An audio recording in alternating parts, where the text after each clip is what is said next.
तुम्हारे according football की सबसे इंपॉर्टेंट पोजीशन कौन सी होती है? बोलोगे फुटबॉल में कोई इंपॉर्टेंट पोजीशन नहीं होती, हर पोजीशन बराबर है, सब कुछ इक्वल है, टीम वर्क नहीं। That is the presence of a world class defensive midfielder. Now let me enlighten you with a little of something you guys call as ball knowledge. ये लड़का इंडिया का number 1 content creator on football. इसके हिसाब से एक position होती है जो यूनिवर्सली सबसे इंपॉर्टेंट होती है। It doesn't have to do anything with the formation, it doesn't have to do anything with the coaches, with the style of play, with the era that the football is being played in. मतलब कुछ भी यार। Late 90s early 2000s में तो 4-4-2 चलती थी, उसमें defensive midfielder as a concept तो था ही नहीं।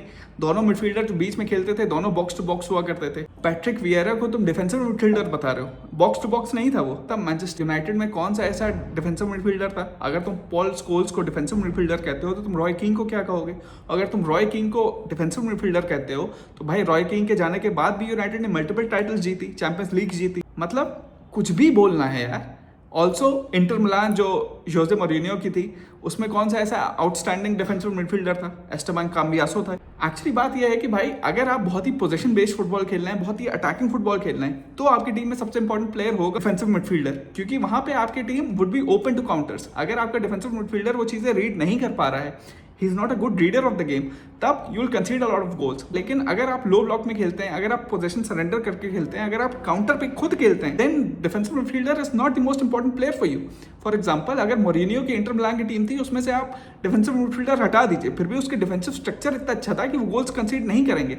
उसमें जो सबसे इंपॉर्टेंट प्लेयर होगा वो होगा अटैकिंग मिडफील्डर, क्योंकि आपके पास पोजीशन है नहीं, चांसेस मिलेंगे नहीं आपको, तो जो लिमिटेड बॉल आपको मिलेगी तो उसी में आपको एक किलर पास निकालना है, वो ज्यादा मुश्किल है। अर्ली 2000s में, लेट 90s में जो पार्टनरशिप्स होती थी, Raul Ronaldo Rivaldo, Henry Bergkamp, Yorke Cole, तो उस पार्टनरशिप का अच्छा होना जरूरी था। जिस भी टीम की वो पार्टनरशिप अच्छी होती थी, chances of them succeeding was the greatest. ऐसा ब्लैंकेट स्टेटमेंट देना कि सबसे इंपॉर्टेंट पोजीशन डिफेंसिव मिडफील्डर होती है, it just shows absolutely zero ball knowledge. Also shows कि भाई आपने कितनी डिफरेंट टीम्स को स्टडी किया है। एसी मिलान टीम जो चैंपियंस लीग जीत रही थी, उसमें क्या सबसे इंपॉर्टेंट प्लेयर जेनारो गुटुसो थे?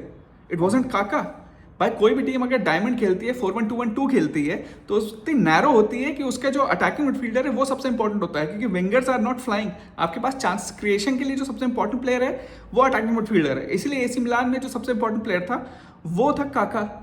बट आप कह रहे हैं कि नहीं, डिफेंसिव मिडफील्डर हर टीम में सबसे इंपॉर्टेंट होता है। ऑल्सो एक चीज और, आपके हिसाब से जो पीछे बैठता है वो हर आदमी डिफेंसिव मिडफील्डर है। मतलब कैसेमीरो और टोनी क्रूज सेम रोल खेल रहे हैं, एंगोलो कांटे, पॉल स्कोल्स सेम प्लेयर हैं। मतलब आप लोग को लगता है ट्रेको, टिस्टा, रेजिस्टा, इन सब के कॉन्सेप्ट पता ही नहीं। एंड 190K लाइक्स, कुछ भी इंसान बोल रहा है और कुछ भी people are lapping it up कि भाई क्या बॉल नॉलेज है।